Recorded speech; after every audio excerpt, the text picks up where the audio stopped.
Hello বন্ধুরা, আশা রাখছি তোমরা ভালো আছো। সকল দশম শ্রেণীর ছাত্রছাত্রীদের আগামী ১.৫ দিনের মধ্যেই সব স্কুলেই টেস্ট পরীক্ষা শুরু হয়ে যাবে। সেই টেস্ট পরীক্ষার প্রাক্কালে প্রত্যেক ছাত্রছাত্রীর মনে একটা টেনশন রয়েছে, বিশেষ করে অঙ্ক সাবজেক্টটি নিয়ে। তাই অঙ্ক সাবজেক্টের মধ্যে অনেকগুলি উপাত্ত রয়েছে। সে উপাত্তগুলি উনি কোনটি দেখবে, না দেখবে, কোনটি মুখস্থ করবে, না করবে তা নিয়ে নানান ধরনের টেনশন রয়েছে। সেই টেনশন দূর করার জন্য বন্ধুরা আমি সুকুমার বাউল এসে গেছি তোমাদের সাথে, তোমাদের পাশে থাকার জন্য। তোমাদের যাবতীয় সমস্যা আমার সঙ্গে শেয়ার করো। আমি তোমাদের আমার মতো করে যতভাবে সহজ ভাবে তোমাদের সেই সমস্যা সলভ করে দেব। এবং এটাও তোমাদের ভরসা দিচ্ছি ভরসা দিচ্ছি আ গত বি আম গত কয়েক বছর আমাদের এই আলোকিত শিক্ষালয় থেকে দুর্দান্ত রেজাল্ট এসেছে। ওরা যদি রেজাল্ট করতে পারে, তোমরাও পারবে।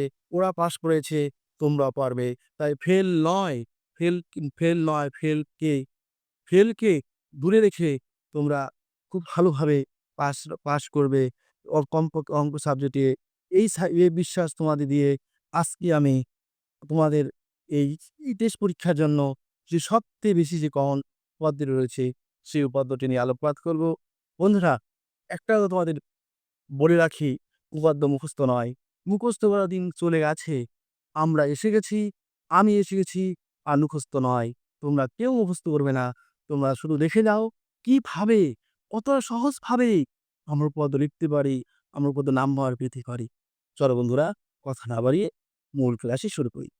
তার উপপাদ্য নাম্বার ৪৯, যাকে আমরা পিথাগোরাস উপপাদ্য বলে থাকি। টেস্ট পরীক্ষায় যেমন পরীক্ষিত আসার চান্স রয়েছে 90% স্কুলে, ফাইনাল পরীক্ষা কিন্তু 99% কমন রয়েছে। তাই চলো আমরা শুরু করি। এবার শুরু করার আগে দেখো এখানে কি লিখেছি আমি? পিথাগোরাসের উপপাদ্য এবং লিখেছি লম্ব স্কয়ার প্লাস ভূমি স্কয়ার সূত্র স্কয়ার। প্রথমে স্কয়ার। দেখো বন্ধুরা, কেন আমি লিখে রেখেছি এটুকু? এবার আমরা এটুকুর সাথে সবাই পরিচিত। এটুকু ক্লাস 9 এ আমরা পরিমিতিতে অঙ্কন করতে গেছি।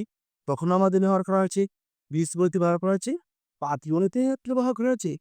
যেমন সবজির ক্ষেত্রে গোলালু বা তোমরা দেখেছ সব সবজিতে কাজে লাগে। তো এখানেও বৃদ্ধারস পদ্ধতিটা বীজগণিত বলো, পাটিগণিত বলো, জ্যামিতি বলো, সব জায়গায় কাজে লাগে। কিন্তু আমরা আজকে টোটাল আলাদাভাবে এতদিন যাবৎ তোমরা যত জায়গার পদ্ম দেখেছ, তার থেকে সম্পূর্ণ আলাদাভাবে আমি তোমাদের সামনে তুলে ধরছি, যাতে করে তোমরা কেউ ভুল না করো। সেই ভুল যাতে না হয়, ভুল করতে চাইলে যাতে তোমরা ভুল না করো, সেরকম এক পদ্ধতিতে আমি তোমাদের সামনে আজকে এই উপাধিটি তুলে ধরব। চলো বন্ধুরা শুরু করি। বন্ধুরা, লিখেছি আমি লম্ব স্কয়ার। লম্ব স্কয়ার, লম্বকে লিখেছি বন্ধুরা ভূমি স্কয়ার, সমান লিখেছি অতি স্কয়ার। আচ্ছা বন্ধুরা, লম্ব বলতে আমরা সবাই জানি একটা বাহু। ভূমি বলতে একটা জানি বাহু, অতিশ বলতে একটা বাহু জানি। তাহলে লম্ব স্কয়ার বলতে বাহু যদি জানি, এই লিখলাম বাহু স্কয়ার। বাহু বলতে কার ক্ষেত্রফল? বন্ধুরা, বাহু বলতে বর্গক্ষেত্রের ক্ষেত্রফল। তোমরা সবাই জানো পাঁচটা বলতে বর্গক্ষেত্রের ক্ষেত্রফল। এবার তোমরা একটা প্রশ্ন করছে, অনেকেই কি করে, তোমাদের মধ্যে অনেকেই খাতা আমি যে দেখেছি, সেই খাতার মধ্যে দিয়েছি যে কি, এই যে ছেলেমেয়েরা ধরা যাক দাম্পত্য প্রার্থী লেখা শুরু করে। পিথাগোরাসের পদ্ধতি যদি বিবৃতি করো, তাহলে কিন্তু ধরা যাক প্রার্থী লিখলে তোমরা ফুল মার্কস পাবে না। আরেকটা জিনিস তোমাদের বলে রাখছি, পিথাগোরাস উপপাদ্য যখন আঁকবে তোমরা পরীক্ষার খাতায়, তাহলে পেন্সিল দিয়ে আঁকবে, কেউ কলম দিয়ে আঁকবে না। তাহলে বন্ধুরা, তাহলে এই যে বিবৃতি দেখে কি পিথাগোরাস উপপাদ্য যদি লেখো, লাস্টের পরীক্ষায় বিবৃতি করো, তাহলে তোমরা ধরা যাক প্রার্থী যদি লেখো, প্রদত্ততে লেখো, তাহলে কিন্তু ফুল মার্কস পাবে না। এবার তোমাদের প্রশ্ন, স্যার তাহলে আমরা কি ফুল মার্কস পেতে পারি? তখন তোমাদের লিখতে হবে বিবৃতি। বিবৃতি। এবার তোমরা এখন প্রশ্ন করতে পারো, স্যার এই বিবৃতি, তাহলে বিবৃতি লাগিয়ে আমি মুখস্থ করব? আমি তো বলছি না, এটাও তোমরা মুখস্থ করবে না। শুধু এইটুকু মনে রাখবে, এটুকুর মধ্য দিয়ে বুদ্ধিমত্তার সঙ্গে আমরা বিবৃতিটাও লিখব। তাহলে এখন তোমরা বলতে পারো, স্যার তাহলে চলো এবার আমরা দেখে নিই সহজ না কঠিন। হ্যাঁ বন্ধুরা, চলো আমরা দেখব সহজ না কঠিন। তাহলে বন্ধুরা দেখো, এটা কি রয়েছে? অতিভুজ। এটা কি হচ্ছে বন্ধুরা? লম্ব। আচ্ছা বলো তো বন্ধুরা, ভূমি, অতিভুজ এবং লম্ব কার থাকে? কোন ত্রিভুজে থাকে? সমকোণী ত্রিভুজে। বন্ধুরা সমকোণী হ্যাঁ, ঠিক শুনেছ।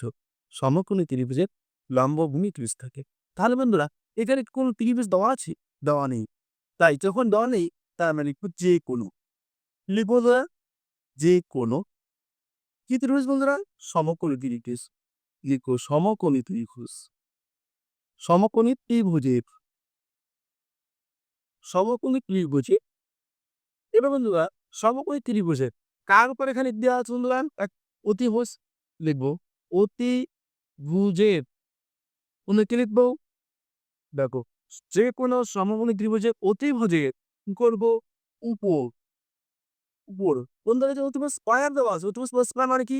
বর্গতম অঙ্কন করবো অতিভুজের উপর। কি করবো? অঙ্কন করবো। তাহলে কি অঙ্কিত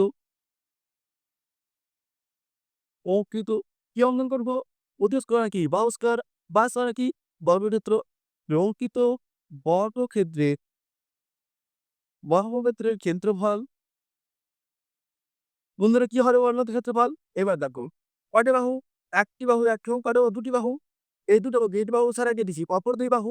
তাই লিখবো আমরা অপর দুই অপর দুই বাহুর উপর কি অঙ্ক করে বন্ধুরা? কি আছে? লম্ব স্কয়ার মানে বর্গক্ষেত্র। ভূমি স্কয়ার মানে কি? বর্গক্ষেত্র। অপর দুই বাহুর উপর অঙ্কিত অঙ্কিত বর্গক্ষেত্রের ক্ষেত্রফল। ক্ষেত্রফলে লিখবে। ক্ষেত্রফলে বন্ধুরা এখানে মাঝে কি চিহ্ন দেওয়া আছে? কি প্লাস প্লাস মানে কি? সমষ্টি। ক্ষেত্রফলে কি লিখবে? সমষ্টি। বন্ধুরা এখানে কি দেওয়া আছে? সমান সমান চিহ্ন। তাই লিখবে কি? সমান। তাহলে বন্ধুরা এবার বলো তো আমাদের বুঝতে করতে হবে?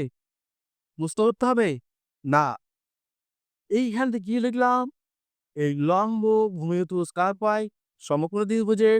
তাই বন্ধুরা লিখলাম যে কোনো সমকোণী ত্রিভুজের কার উপর? অতিভুজের উপর কি করব? অঙ্কন করব। তাই অঙ্কিত কি অঙ্কন হবে? বর্গক্ষেত্র। তাই লিখলাম বর্গক্ষেত্রের কি ক্ষেত্রফল অপর দুই কেন হলো? একটা বাহু একটা বাহু দুটি বাহু এই বাহুটি ছাড়া তাই এটা কি অপর একটি একটা বাহু দুটি বাহু। তাই লিখলাম অপর দুই বাহুর উপর কি অঙ্কন করবে? বর্গক্ষেত্র। তাই এই বর্গক্ষেত্রের ক্ষেত্রফল কি হবে? কি দেওয়া আছে আমাদের এখানে? প্লাস। তাই লিখলাম সমষ্টির কি দেওয়া আছে? চিহ্ন সমান। তাই লিখলাম সমান সমান। বিবৃতি হয়ে গেল বন্ধুরা। তাহলে এটি তোমাদের লিখতে হবে। এবার বন্ধুরা আমরা লিখেছি যে কোনো সমকোণী ত্রিভুজ। চলো আমরা এবার সমত্রিভুজ এঁকে দেব। তাহলে বন্ধুরা সমকোণী ত্রিভুজ এঁকে দিলাম। নাম দিলাম A, নাম দিলাম B, নাম দিলাম C। এই কোণটা আমরা সমকোণ ধরে দিব। আমরা এখানে এই কোণটা কি লিখবো? সমকোণ ধরে দিব। তাহলে বন্ধুরা প্রশ্ন এবার এবার আমরা লিখবো বিবৃতি। এবার লিখবো প্রদত্ত মানে প্রশ্নে যে বারটা প্রমাণ করতে বলে সেই বারটা প্রশ্নে কি দেওয়া আছে। তাই বন্ধুরা কি লিখেছি? কি লিখেছি? যেটা লিখেছি সেটা লিখবো। এটা কি লিখেছি? এটা ABC কি ত্রিভুজ? 90 ডিগ্রি মানে কি এটা একটি সমকোণী ত্রিভুজ। লিখবো বন্ধুরা সমকোণী ত্রিভুজ ABC এর দেখো বন্ধুরা আমরা এই করে লিখেছি সমকোণী। তাই লেখা লিখলাম সমকোণী কি? সমকোণী ত্রিভুজ এই ত্রিভুজ ABC। দেখো বন্ধুরা লিখেছি ABC এ কোণটা কত ডিগ্রি? কোণটা কত ডিগ্রি বন্ধুরা? এই কোণটা আছে সমান সমান 90 ডিগ্রি। লিখলাম 90 ডিগ্রি। আমাদের প্রদত্ত পাঠ শেষ। এবার বন্ধুরা এবার আমরা কি লিখবো বন্ধুরা? এবার আমরা লিখবো অঙ্কন বা সরি অঙ্কন নয় প্রামাণ্য বিষয়। অর্থাৎ কি প্রমাণ করবে? আমাদের প্রামাণ্য বিষয়। আর এখানে তোমরা একটা জিনিস লিখে দিতে পারো। ধরা যাক কিংবা মনে করি এটা লিখে দিতে পারো। আচ্ছা প্রামাণ্য বিষয় বন্ধুরা কি লিখবে? কি প্রমাণ করতে বলছে? এই দেখো বন্ধুরা ১ম এ বলছি এখানে উল্লেখ করা আছে লম্ব স্কয়ার, ভূমি স্কয়ার, সমদ্বিবাহু স্কয়ার। তাহলে বন্ধুরা সমকোণী ত্রিভুজের সমকোণী কেন্দ্রের বিপরীত বাহু কি হয়? অতিভুজ। তাহলে অতিভুজ আমি ২ টা দাগ দিলাম, ৩ টা দাগ দিলাম ৩ নম্বর বাহু। এটা লম্ব ১ নম্বর বাহু, ভূমি হচ্ছে ২ নম্বর বাহু। তাহলে দেখো বন্ধুরা তাহলে কি লিখবো আমরা? এই যে লম্ব স্কয়ার, লম্বকে AB লিখলাম আমরা AB স্কয়ার। বন্ধুরা এখানে কি দেওয়া আছে? প্লাস দিলাম প্লাস। এটা হচ্ছে ভূমি, ভূমি বলতে কাকে ধরলাম? AC লিখলাম AC স্কয়ার। সমান সমান চিহ্ন আছে দিলাম সমান সমান চিহ্ন। এবার যাবো বন্ধুরা কি আছে? অতিভুজ, অতিভুজ কি আছে? BC লিখলাম BC। তাহলে বন্ধুরা দেখো আমি তোমাদের ১ম এ বলেছি আমরা এই যে সূত্রটা আছে লম্ব স্কয়ার প্লাস ভূমি স্কয়ার সমান শক্তি স্কয়ার এটির মধ্য দিয়ে সমস্ত ত্রিভুজটাকে আমরা নিয়ে আসবো। তাহলে দেখো বন্ধুরা আমরা প্রমাণ বিষয় নিয়ে আসলাম। এবার বন্ধুরা আমরা অঙ্কন করব। কি লিখবো আমরা? অঙ্কন লিখব বন্ধুরা, অঙ্কন। অঙ্ক কি হবে? অঙ্কন। অঙ্কন লিখলাম। এবার বন্ধুরা সমকোণিক বলি কি আছে কে? তাই সমকোণিক বিন্দু A থেকে আমরা B ছিল একটা লম্ব অঙ্কন করব। লম্ব করলাম B, লম্ব AB। তাহলে বন্ধু যা অঙ্কন করলাম ঠিক সেটাই লিখব। কোথায় অঙ্কন করলাম? বিন্দু A, এই বিন্দুটা কি সমকোণিক বিন্দু? তাই বন্ধুরা লিখব সমকৌণিক সমকৌণিক বিন্দু। কি বিন্দু বন্ধুরা? A, A থেকে ওনার কোথায় অঙ্কন করলাম? বিচি বাহুর ওপর। বিচি বাহুর ওপর কি অঙ্কন করলাম বন্ধুরা? AD, এডি কি? লম্ব। এডি কি বন্ধুরা? লম্ব। এডি লম্ব অঙ্কন অঙ্কন করলাম। তাহলে দেখো বন্ধুরা আমরা কি লিখলাম এখানে? অঙ্কনে কি লিখলাম বন্ধুরা? অঙ্কনে এখানে কি অঙ্কন করছি? এ বিন্দুকে একটা দাগ দিলাম কার উপর? বিচির উপর এডি, যেটা কি পুরোপুরিভাবে 90 অর্থাৎ কি এটা করলাম? লম্ব অঙ্কন করলাম। তাই যে লিখেছি সমকোণিক বিন্দু এ থেকে সমকোণিক বিন্দু এ থেকে বিচি বাহুর উপর বিচি বাহুর উপর কি এডি লম্ব অঙ্কন করলাম। হয়ে গেছে। ফুল স্টপ দাও।